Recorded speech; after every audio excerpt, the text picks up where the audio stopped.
तो स्वागत है दोस्तों। डिस्कशन करेंगे कुछ रेलवे स्टॉक्स के बारे में और ज़्यादा अपडेट्स जो रहेंगी वो आईआरएफसी के बारे में ही रहेंगी। साथ में बात इंपॉर्टेंट अपडेट पर, उसके अलावा बात करेंगे वीडियो के एंड पर कुछ डिविडेंड और काफ़ी सारे बोनस शेयर्स के बारे में। वीडियो को शुरू करने से पहले एक छोटी सी रिक्वेस्ट उन लोगों से करना चाहेंगे जो लोग चैनल पर फर्स्ट टाइम आए और अभी तक उन्होंने चैनल को सब्सक्राइब नहीं किया, वो चैनल को सब्सक्राइब जरूर कर लें ताकि आने वाली सारी अपडेट समय से पहले आप तक पहुंचती रहे। तो फिर शुरू करते हैं आज के वीडियो। मैं हूं आपका दोस्त करण, स्वागत है आपका अपने ही चैनल पर। दोस्तों आपका हमारे YouTube चैनल पे बात करेंगे आईआरएफसी शेयर के बारे में और वीडियो के एंड पर डिस्कस करेंगे डिविडेंड और काफी सारे बोनस शेयर्स के बारे में।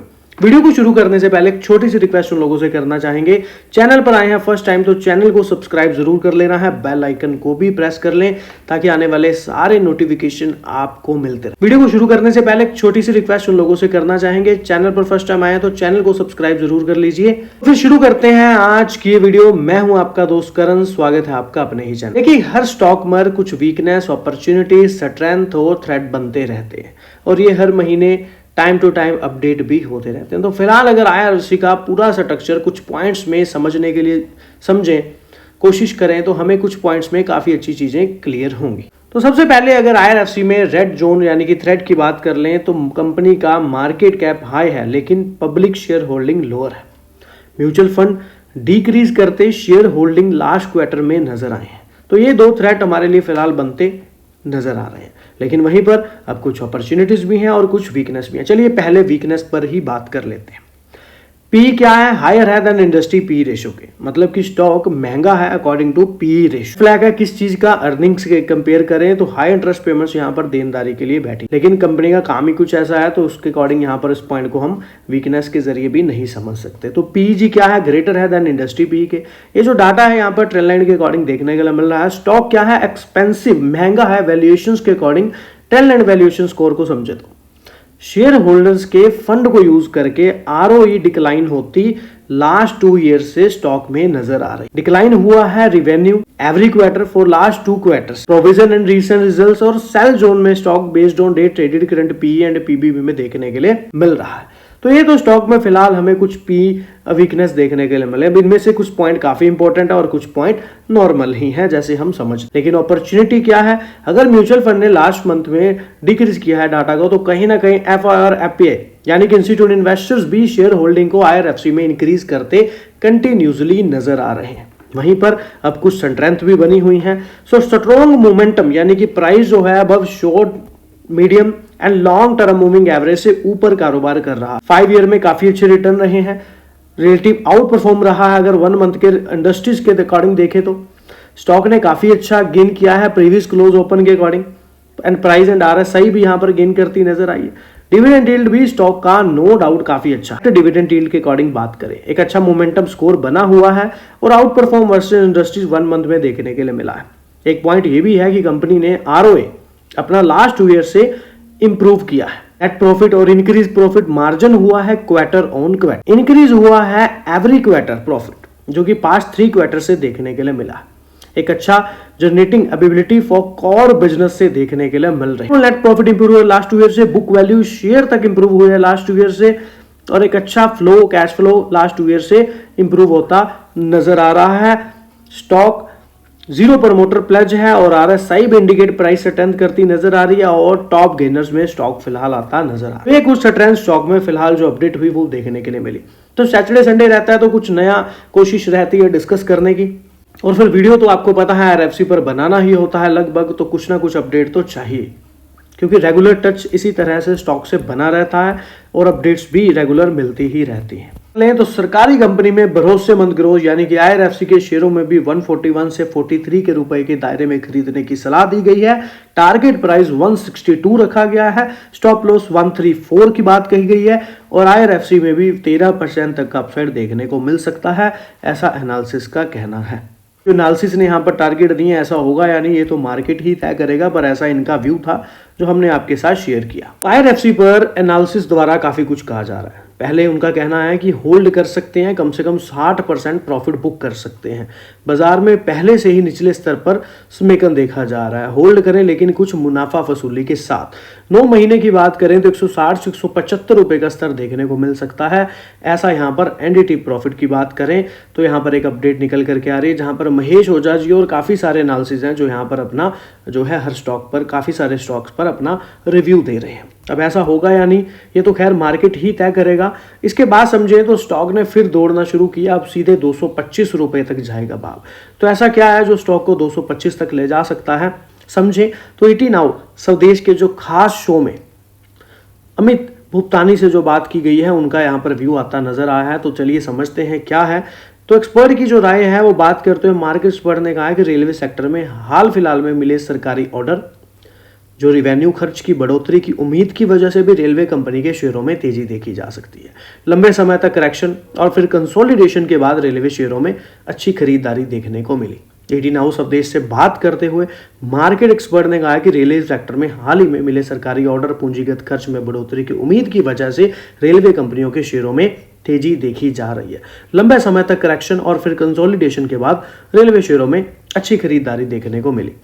सो मार्केट एक्सपर्ट्स ने कहा है कि मैं आईआरएफसी के शेयर खरीदने की सलाह देता हूं 150 रुपए के टारगेट के साथ, 55 के साथ, और अगर कीमत 138 के नीचे गिरे तो बेच दें। और आईआरएफसी एक अच्छा और तेज बढ़ने वाला शेयर है जो शॉर्ट टर्म के लिए बढ़िया विकल्प है। और आईआरएफसी के शेयर हफ्ते के अंत में 160 रुपए से ऊपर बंद होते हैं तो खरीदारी और बढ़ेगी और शेयर में 200 रुपए से लेकर 225 रुपए तक पहुंचने की क्षमता है। फिलहाल इस खबर को लिखते समय रेलवे स्टॉक बिना किसी बढ़त के 140 रुपए पर ट्रेड कर रहा है। तो करीब करीब ऐसा इनका कहना है। और यहां पर समझे, देखिए अब ये लेवल आएंगे या नहीं ये तो मार्केट ही डिसाइड करेगा, पर ऐसा एनालिसिस का व्यू है जो यहां पर कह रहे हैं। इसके अलावा देखिए रेलवे शेयरों में तेजी की वजह आपको पता है सेफ्टी टेक्नोलॉजी का बढ़ता इस्तेमाल, आरटीएस और हाई स्पीड रेल प्रोजेक्ट की प्रगति, दिल्ली मेरठ कॉरिडोर की शुरुआत, पॉजिटिव खबरें हैं। EPC model railway engineering procurement construction model को तेजी से अपना रहा है और जिससे बड़े ठेके भी मिल रहे हैं। रेलवे सेक्टर सरकार की इंफ्रास्ट्रक्चर पॉलिसी का केंद्र भी बन चुका है और लगातार ऑर्डर इनफ्लो, मजबूत ऑर्डर बुक शेयरों में तेजी की वजह भी बनता नजर आ रहा है। आईआरएफसी पर बात करें तो आईआरएफसी के लिए यहां पर टारगेट्स मिलते नजर आ रहे हैं, जहां पर भारतीय बाजारों ने दिन के निचले स्तरों से उभरते हुए सतर्कांत किया। 24,500 और 25,000 के बीच एक बैंड में मंडराता निफ्टी जो है नजर आ रहा है। और दिन की कार्रवाई पर टिप्पणी करते हुए एलकेपी सिक्योरिटीज के द्वारा बताया जा रहा है, वैसे तो इन्होंने आईआरएफसी पर दिया है काफी कुछ, जबकि कुछ स्टॉक्स बताए हैं। तो मेन पॉइंट पर चलते हैं स्टॉक्स के ऊपर। तो आईआरएफसी को 142 से 101 के रुपए की खरीदारी के साथ इन्होंने यहां पर बताया है, स्टॉप लॉस 136 के साथ 151 तक के टारगेट आईआरएफसी में दिए हैं, जो कि शॉर्ट पीरियड की बात हम कर रहे हैं। शेयर ने साप्ताहिक चार्ट पर एक समेकन ब्रेकआउट किया है, संभावित ऊपर की ओर रुझान की शुरुआत का संकेत देता है। साप्ताहिक और दैनिक चार्ट दोनों पर अपने जो महत्वपूर्ण 20 डे ईएमए से काफी ऊपर भी बना हुआ है, जो कि मजबूत सपोर्ट और चल रही तेजी की भावना को दर्शाता है। आरएसआई भी दोनों सीमा से पर एक तेजी वाले क्रॉसओवर में है, जो कि पॉजिटिव गति को मजबूत करता है और तकनीकी सेटअप स्टॉक में मजबूती का संकेत भी देता है, जिसमें निकट अवधि में और अधिक तेजी की संभावना है। ऐसा इनके द्वारा एलके सिक्योरिटीज के द्वारा कहना है। बाकी ये होगा या नहीं ये तो मार्केट ही तय करेगा। चलिए बात कर लेते हैं आईआरएफसी में। पिछले कुछ वर्षों में भारत में रेलवे शेयरों में तेजी आई है, जिसका श्रेय बुनियादी ढांचे के आधुनिकीकरण, नेटवर्क के विस्तार, यात्री सेवाओं में सुधार और हाई स्पीड ट्रेनें शुरू करने के लिए सरकार के प्रयासों को आता है। वे के कई शेयरों ने न केवल मल्टीबैगर रिटर्न दिया बल्कि वास्तव में बहुत कम समय में कई गुना रिटर्न दिया, जिसके परिणाम स्वरूप निवेशकों को धन लाभ हुआ। दलाल स्ट्रीट के सबसे चर्चित शेयर बन गए। ऐसा ही एक रेलवे स्टॉक आईआरएफसी, जिसमें भारतीय जीवन बीमा निगम की महत्वपूर्ण हिस्सेदारी देखने के लिए मिली। रेल मंत्रालय के अधीन आईआरएफसी ने जनवरी 2021 में दलाल स्ट्रीट में अपनी शुरुआत। म्यूटेड लिस्टिंग के बाद आईआरएफसी के शेयर 2 साल तक साइडवेज रहे और 2022 के अंत तक आईआरएफसी के शेयरों में तेजी आनी शुरू हुई। 2023 के मध्य तक अचानक तेजी आने के बाद इसने लोगों का ध्यान खींचा और जब इसने 50 रुपए का आंकड़ा पार कर लिया और मल्टीबैगर रिटर्न। आईआरएफसी के शेयरों में तेजी यही नहीं रुकी बल्कि शेयर में 900% की उछाल आई और आईआरएफसी के शेयरों ने 15 जुलाई 2024 को 229 रुपए का उच्चतम स्तर छुआ, जबकि आईपीओ के शेयर में इशू प्राइस 26 रुपए था। और इस मशहूर रेलवे स्टॉक में तेजी में मुनाफा वसूली देखी गई, जो अपने सर्वकालिक उस स्तर पर पहुंचने के कुछ ही महीनों के भीतर एक समय में 50% से अधिक गिर गया। देखिए मेन पॉइंट को समझे तो यहाँ पर 5 पैसा के जो सीनियर रिसर्च एनालिसिस हैं सचिन गुप्ता, उनके द्वारा यहाँ पर कुछ कहा जा रहा है। मार्केट एक्सपर्ट की नाव के शो पर कि पिछले एक साल में प्रदर्शन को देखें तो रेलवे शेयरों में काफ़ी गिरावट आई है। अगर नज़रिया लंबा समय का है तो होल्ड करने का सुझाव ये दे रहे हैं। नज़रिया अल्पवादी का है तो तकनीकी रूप से IRFC शेयरों में तेजी अभी शुरू ही हुई है। ऊपर की ओर मुझे IRFC के शेयरों में 148 से 155 रुपए के दायरे में पहुंचने की संभावना दिख रही है और स्टॉप लॉस 125 रुपए पर बनाए रखें, ऐसा यहां पर इनका कहना है। अभी ऐसा होगा या नहीं होगा ये तो मार्केट ही तय करेगा, लेकिन कहीं ना कहीं एक और बड़ी अपडेट आई है। लोकोमोटिव मैन्युफैक्चरिंग जो है रेल कार्गो में दूसरे स्थान पर भारत बना दुनिया का सबसे बड़ा लोकोमोटिव निर्माता। रेल मंत्रालय भारत को दुनिया के अग्रणी रेलवे निर्माताओं में स्थान दिलाने के लिए मिशन मोड में काम कर रहा है। 2047 तक विकसित भारत के लक्ष्य को हासिल करने के लिए भारतीय रेलवे अपने प्रयासों को तेज कर रहा है। नेशनल ट्रांसपोर्टर कई मोर्चों पर आगे बढ़ रहा है। रेलवे स्टेशनों के पुनः विकास और नई ट्रेनें शुरू करने से लेकर बुनियादी ढांचे को मजबूत करना, नई लाइन निर्माण, दोहरीकरण परियोजनाएं माध्यम से रेल नेटवर्क का विस्तार करना और रेल मंत्रालय भारत को दुनिया की अग्रणी रेलवे में स्थान दिलाने के लिए मिशन मोड में भी काम कर रहा है। और इस बीच भारत दुनिया का सबसे बड़ा लोकोमोटिव निर्माता बनकर उभरा। 30 मई को CII के एक इवेंट में बोलते हुए रेल मंत्री अश्विनी वैष्णव ने घोषणा की कि देश ने पिछले साल 1600 लोकोमोटिव का प्रोडक्शन किया, जो वैश्विक स्तर पर सबसे अधिक उत्पादन का आंकड़ा है। उन्होंने कहा कि पिछले 10 साल में प्रमुख मील के पत्थर हासिल किए। 1612 मीट्रिक टन माल ढुलाई क्षमता के साथ रूस और अमेरिका को पीछे छोड़ते हुए दुनिया में दूसरा सबसे बड़ा माल ढुलाई रेलवे बना। और यह भी कहा कि सड़कों पर दबाव और CO2 उत्सर्जन में कमी 95% की कमी आती नजर आई और तेल आयात से भी बचत हुई। और राष्ट्रीय ट्रांसपोर्टर ने अगले 3 वर्षों में सभी पुराने कोचों को नए कोचों से बदलने का भी लक्ष्य रखा। वैष्णव जी ने कहा, पिछले 10 साल में हमने 41,000 LPG कोच बनाए। अब अगले 3 साल में हम पूरे रेल नेटवर्क में सभी पुराने कोचों को नए कोचों में बदलेंगे। तो काफी अच्छी अपडेट रेलवे के शेयरों के लिए आती नजर आ रही है। आगे भी मैंने कंसेप्ट समझाया है जिसमें मैंने 6 शेयरों के बारे में भी साथ में डिस्कशन की है, तो वो तो सिर्फ 1 मिनट में ही कंप्लीट हो जाएंगे, लेकिन क्या सिनेरियो है उससे पहले वो समझने वाला है। सो फाइनली काफ़ी बड़ी अपडेट्स रेलवे के स्टॉक के लिए आती हमें नजर आ रही हैं, जिसका फायदा आने वाले समय में रेलवे स्टॉक्स को मिलता नजर, क्योंकि आर्थिक मामलों को मंत्रिमंडलीय समिति ने 7,000 करोड़ रुपए की रेल और सड़क परियोजनाओं को मंजूरी दे दी है, जहां पर महाराष्ट्र में और MP में करीब 3400 करोड़ रुपए की लागत वाली मल्टी ट्रैकिंग रेल परियोजनाएं शुरू की जाएंगी, जबकि बाड़मेर से नलौर तक 4 लेन वाले राजमार्ग की अनुमानित लागत कम से कम 3653 करोड़ रुपए। तो एक बड़ी अपडेट हमें आती नजर आ रही है। केंद्रीय मंत्री रेल अश्विनी वैष्णव जी ने बुधवार को नई दिल्ली में कैबिनेट ब्रीफिंग के दौरान यहां पर अपडेट्स दी हैं, जहां पर 7,000 करोड़ से अधिक की रेल और सड़क परियोजनाओं को मंजूरी मिली है, जहां पर मल्टी ट्रैकिंग रेल परियोजनाएं शुरू की जाएंगी और 2029-30 तक पूरा होने की उम्मीद है। इसके अलावा मेन पॉइंट को समझे तो मंजूर की हुई बहु ट्रैकिंग रेल परियोजनाओं में मध्य प्रदेश में लाइन चौगुनी करना, तीसरी और चौथी रेल लाइन का निर्माण करना,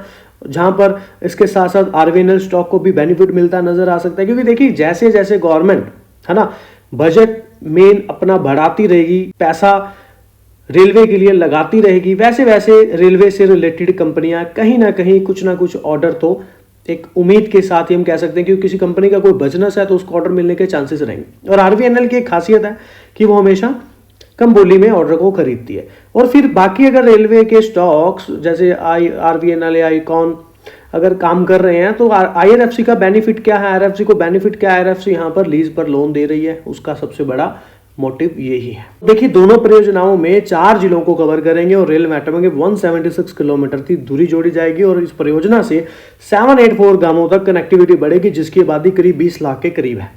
अश्विनी वैष्णव के अनुसार ये कोयला, cement, clinker, gypsum, fly ash, container, कृषि वस्तु और पेट्रोलियम उत्पाद जैसी वस्तुओं के परिवहन के लिए आवश्यक मार्ग है। क्षमता वृद्धि कार्यों के परिणामस्वरूप प्रति वर्ष 18.5 मिलियन टन यानी कि MTPA के अतिरिक्त माल यातायात होगा। तो ये भी एक बड़ी अपडेट यहाँ पर इन्होंने बताई। और एक मीडिया ब्रीफिंग के दौरान उन्होंने कहा है कि पर्यावरण अनुकूल ऊर्जा कुशल परिवहन का साधन होने के कारण जलवायु लक्ष्यों को प्राप्त करने और देश की रसद लागत को कम करने और तेल आयात यानी कि 20 करोड़ लीटर को कम करने और CO उत्सर्जन 99 करोड़ किलोग्राम को कम करने में मदद मिलेगी।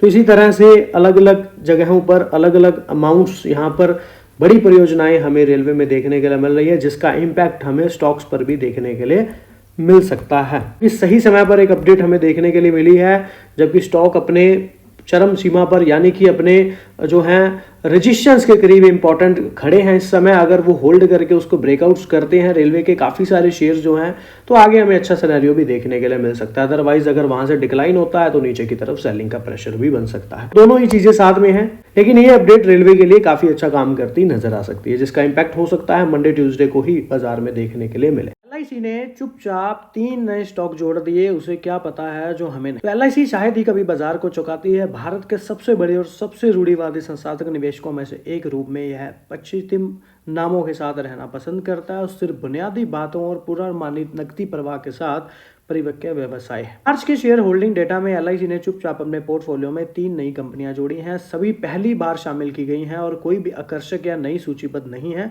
बस अपने अपने क्षेत्रों में काम कर रही स्थिर कंपनियां। बात कर लेते हैं आईआरएफसी की। तो भारतीय रेलवे की वित्तीय शाखा जो इसकी विकास आवश्यकताओं को पूरा करने के लिए धन जुटाने के लिए जिम्मेदार है और प्राथमिक कार्य भारतीय रेलवे की ओर से इंजन, यात्री कोच और वैगन खरीदने के लिए धन जुटाना और साथ ही रेलवे परियोजनाओं को वित्त पोषित करना है। तो 4-5 पॉइंट हैं, स्टेप बाय स्टेप समझने की कोशिश करते हैं। आईआरएफसी सार्वजनिक क्षेत्र के संस्थाओं जैसे आरबीएनएल और आईकॉन को ऋण देता है, लोन देता है और 31 मार्च 2025 तक आईआरएफसी के पास 4.6 ट्रिलियन की प्रबंधन के तहत संपत्ति यानी कि एयूएम थी, जिसमें से 99% रेल मंत्रालय से प्राप्तियां थी। 4.6 ट्रिलियन की प्रबंधन के तहत एयूएम की बात कही जा रही है, जिसमें से आरबीएनएल और इनकॉन को भी ऋण जो है दिया गया है।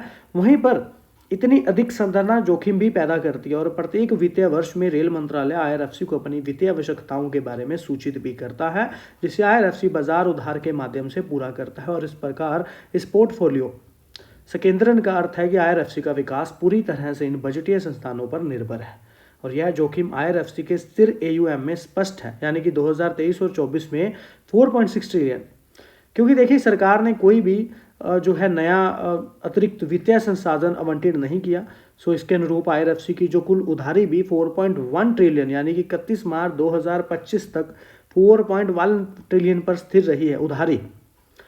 वित्त वर्ष 25 के लिए वृद्धिशील स्वतंत्र केवल 73 बिलियन था, 73.8 बिलियन। लेकिन वहीं पर इसी अति निर्भरता को कम करने के लिए आईआरएफसी ने उन संस्थाओं को वित्त पोषित करके विविधीकरण की योजना बना रहा है और भारतीय रेलवे के साथ आगे या पीछे का संबंध है। यह वर्तमान में इसी विविधीकरण का समर्थन करने के लिए, मतलब कि उसको अपग्रेड करने या बढ़ाने के लिए, उसका सपोर्ट करने के लिए सिस्टम और प्रक्रियाएं स्थापित कर रहा है। क्योंकि देखिए जैसे दुबे जी ने काफ़ी अच्छी स्टेटमेंट्स दी थी जो हमने आपके साथ शेयर करी थी, और स्थिर एयूएम के साथ आईआरएफसी की जो वित्तीय स्थिति में कोई भी वृद्धि नहीं हुई है, क्योंकि वित्त वर्ष 25 में जो शुद्ध ब्याज आए हैं वो 2% बढ़कर 67.7 बिलियन हो गई है और जो शुद्ध ब्याज मार्जिन है उसमें भी 4 आधार अंकों की वृद्धि के साथ 1.42 का सपोर्ट मिला है।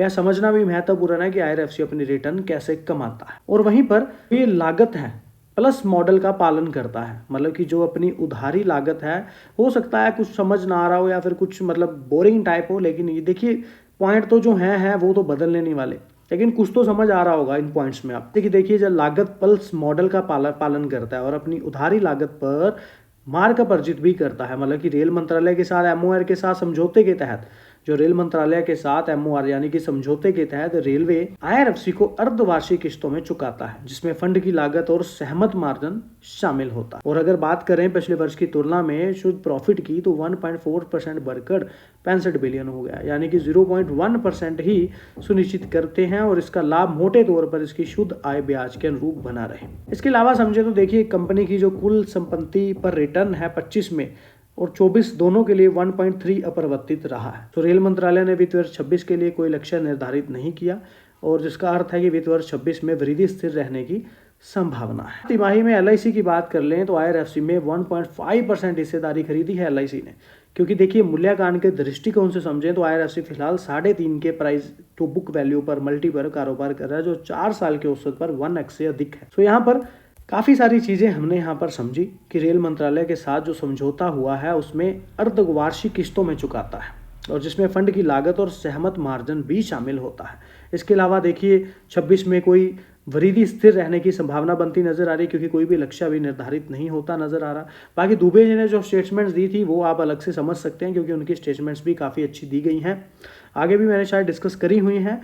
इसके अलावा देखिए एयूएम पे हमने बात करी है कि कंपनी का इस समय उधारी बहुत है, जो कहीं ना कहीं जोखिम भी पैदा करती है। लेकिन ये अलग बात है कि फिलहाल मतलब जो समझते हैं सिस्टम को, क्योंकि भारत आपको पता है गवर्नमेंट का फोकस रेलवे पर बना रहता है, तो जिस वजह से यहाँ पर अगर गवर्नमेंट पैसा लगाती रहेगी रेलवे पर तो कहीं ना कहीं इन कंपनियों को भी बड़ा फायदा इन फ्यूचर मिलता नजर आ सकता है। दूसरा पॉइंट यहाँ पर समझे तो कंपनी हर साल करीब 2 डिविडेंड देती नजर आ रही है। 2023 में 2 डिविडेंड मिले, 2024 में 2 डिविडेंड मिले और फिलहाल 25 अभी चल रहा है तो 1 डिविडेंड देखने के लिए मिल चुका। एक्सपेक्टेशंस हैं कि आगे भी नवंबर दिसंबर या नवंबर के करीब या अक्टूबर के करीब 1 डिविडेंड और आता नजर आ सकता है। म्यूचुअल फंड की बात कर लें तो अप्रैल मंथ के म्यूचुअल फंड डाटा के अपडेट के अकॉर्डिंग 4,08,000 के स्टॉक्स का करीब चेंज हुआ है। 49 म्यूचुअल फंड ने बाय किया है, 13 म्यूचुअल फंड ने सेल किया है। खरीदने वाले ज्यादा हैं और मजे की बात यहाँ पर यह है कि नवंबर और दिसंबर में काफी अच्छी बाइंग म्यूचुअल फंड ने आईआरएफसी द्वारा करी थी आईआरएफसी में, लेकिन जन फेब या मार्च इन तीनों में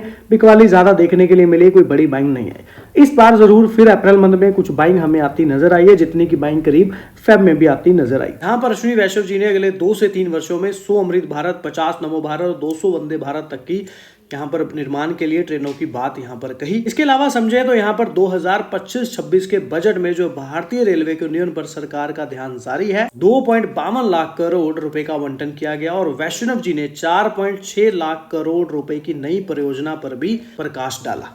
देखिए, जब रेलवे पर बड़ी इन्वेस्टमेंट होती रहेंगी तो रेलवे की कंपनियों को उनका बेनिफिट मिलता ही रहे। अगर इस बात को शॉर्ट में समझेंगे तो भी एक ही लाइन बनती है, लंबे में समझेंगे तभी एक बात बनती है। अगर गवर्नमेंट का, सरकार का निवेश पूंजीगत रेलवे पर बढ़ता है तो नो डाउट रेलवे से रिलेटेड जो कंपनियां हैं उन सभी कंपनियों पर ही कैसे ना कैसे करके इफेक्ट जरूर पड़ता है, क्योंकि कोई ना कोई प्रोजेक्ट, कोई ना कोई कर्म, कोई ना कोई कार्य कंपनी कर रही है। ये हमको पता होना चाहिए कि हमारी कंपनी जो है, जो हम पर निवेश कर रहे हैं, उसका बिजनेस जो है वो बिजनेस उससे रिलेटेड है या नहीं। तो आईआरएफसी का सबसे बड़ा मेन सिनेरियो क्या रहता है आपको पता है, पेपर देना, नई परियोजना। अब कंपनी नवरत्न स्टेटस पर भी है, 1000 करोड़ तक का खुद का डिसीजन ले सकती है और काफी सारी एडवांटेज भी है जो अभी यहाँ पर आगे दुबे जी ने जो कहा है वो मैंने शेयर किया हुआ, जिससे काफी चीजें क्लैरिटी से पता चलती हैं। अगले 4 से 5 वर्षों में पूरा हो जाएंगे और इन परियोजना में नई रेलवे लाइनें बिछाना भी है, पुनः विकास करना भी है, फ्लाईओवर भी है और अंडरपास का निर्माण करना भी शामिल है। और 31 मार्च तक तो 1400 कोच पूरे होने की उम्मीद भी बताई गई है और 25-26 में 2000 नए टर्नल कोच का लक्ष्य है और 1000 नए फ्लाईओवर को मंजूरी भी दे दी गई है। % डिस्काउंट पर मिल रहा है रेलवे पीएसयू स्टॉक, खरीदना चाहिए या नहीं? तो आप लोगों को पता है पीक से काफी बड़ी गिरावट रेलवे के स्टॉक्स में होती नजर आई। एसबीआई की बात कर लें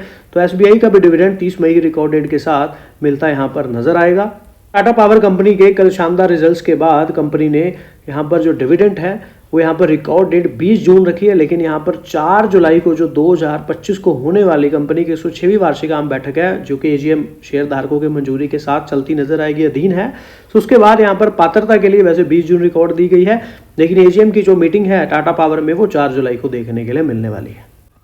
तो ये थे कुछ dividend shares.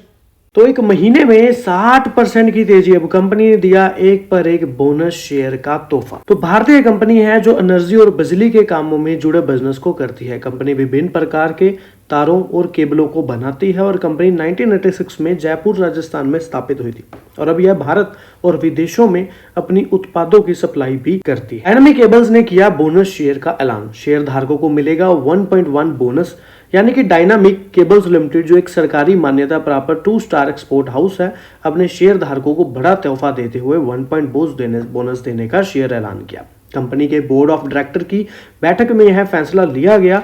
Bonus share issue company अपने हर मौजूदा 1 शेयर पर 1 शेयर फ्री में देती यहाँ पर नजर आएगी, यानी कि जिसके पास 100 शेयर हैं उनको 100 और मुफ्त मिलेंगे। यह बोनस शेयर कंपनी के सिक्योरिटी प्रीमियम अकाउंट और जनरल रिजर्व से जारी किए जाएंगे। रिकॉर्ड डेट की घोषणा बाद में की जाएगी।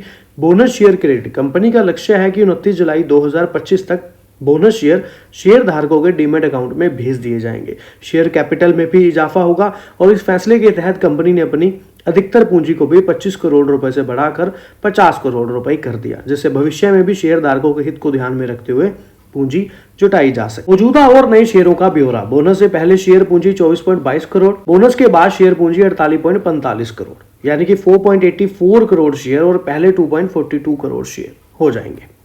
और वहीं पर पिछले 1 महीने में 59% भागा है ये स्टॉक और पिछले 1 साल में 64% के करीब रिटर्न रहे हैं शेयर डायनामिक केबल्स लिमिटेड में। बात कर लेते हैं शेयर होल्डिंग पैटर्न में। एफआई डीआई दोनों ही बड़े इंस्टीट्यूट इन्वेस्टर स्टॉक में इन्वेस्टेड हैं और धीरे धीरे अपनी होल्डिंग भी कहीं ना कहीं बढ़ाते नजर आ रहे हैं। नंबर ऑफ शेयर होल्डर्स का भी एक जंप देखने के लिए मिल रहा है और पब्लिक ने भी काफी अच्छा हाथ। तो बात कर लेते हैं शेयर के बारे में, जहां पर कंपनी जल्दी ही बोनस अनाउंस करने वाली है। एक शेयर पर एक शेयर बोनस दे रही है कंपनी। रिकॉर्ड डेट का होगा ऐलान तारीख 15 जून से पहले।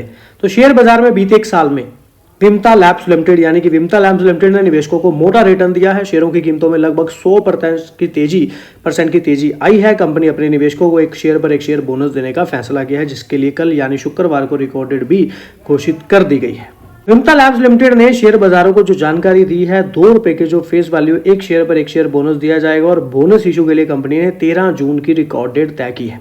यानी कि जिन निवेशकों के पास इस दिन कंपनी के शेयर रहेंगे उन्हें बोनस शेयर का लाभ मिलेगा।